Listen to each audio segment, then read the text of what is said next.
Hi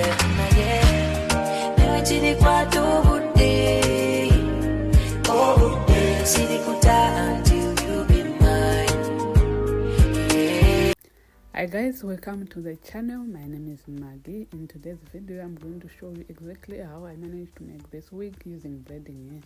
I use one pack of expression, so I also ventilate the closure myself. It was a 6x6 closure, so that's what we are going to see at the beginning of the video, where I'm just ventilating the closure.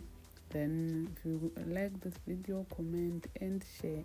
So stay tuned if you want to see exactly step by step how I managed to come up with this beautiful curling wig.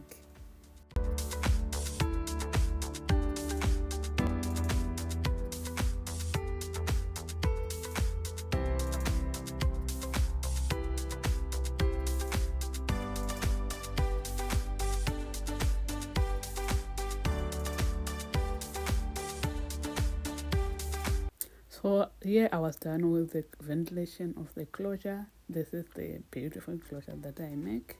I also mixed two different colors to behave this beautiful gold and brown color. I used number 27 and number 30. So that's what I did.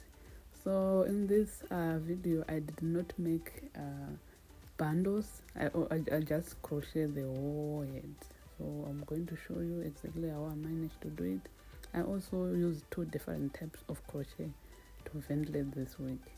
So if you are still here, thank you for the support, thank you for liking. Please, I'm just gonna let you enjoy this video and tell me what you think. Tell me what's your opinion.